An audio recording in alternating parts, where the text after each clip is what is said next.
I have been so excited to talk about Black Panther fashion because there is so much to unpack. The style references are still used today, and the symbolism is so intricate that I think it goes over a lot of people's heads. So let's begin.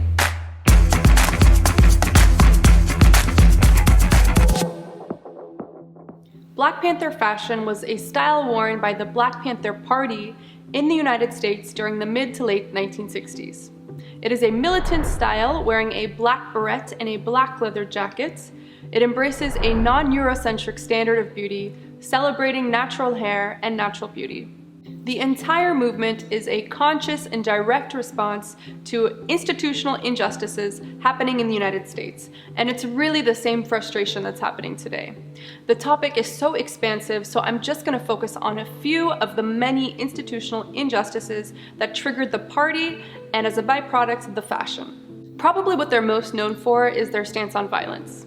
Like the Panther, they felt it necessary to use violence only when backed into a corner, and their position were that if the police were going to unfairly target, jail, and murder Black people, then they would self-appoint themselves as protectors to patrol police, and they would follow them with individuals trained in US law and armed with a gun.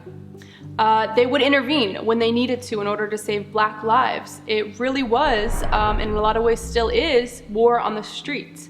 That's where the militant style comes from. The black beret was worn to juxtapose the military's green beret, further symbolizing their position as soldiers on the front line. There is so much more to the party than just that, though. The Black Panther Party movement encouraged authentic identity and inspired Black people as well as Black social justice groups to embrace and celebrate natural Black beauty. Even language was reclaimed. The term colored people, which had been used up until this point, was replaced with Black people. The phrase Black is beautiful was birthed in this movement, and they rejected the media biases of Eurocentric beauty standards and language. I feel like I need to do a whole video breaking down America's economic structure, because the more you study it, the more you realize why we are in the situation we are in. For this video, I want to stay focused, so I'm going to speak generally.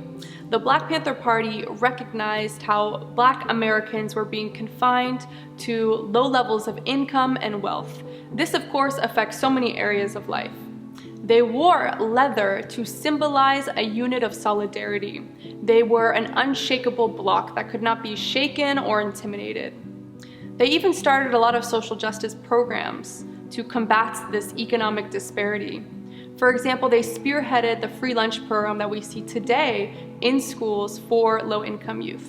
I briefly want to mention their influence on pop culture today.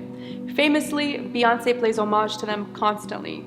She embodied Black Panther fashion for her Super Bowl 50 halftime show in 2016. In Coachella, when she was the first Black woman to ever headline, she also embodied Black Panther fashion. Beyoncé represents so much to so many people, especially Black people, especially Black women, and the fact that she has chosen to embody Black Panther fashion for these huge moments in her career, I think says so much about the significance and relevance of this movement today. So what is the absolute visual value of Black Panther fashion? To summarize this style, I would say there are three main ideas: counter-control, consolidation, and non-Eurocentrism. That is it for this video. Thank you so much for watching. Please like, leave a comment, and definitely subscribe if you enjoyed this or you like this kind of content. And wishing you a great day or night wherever you may be. Thank you so much, and see you next time.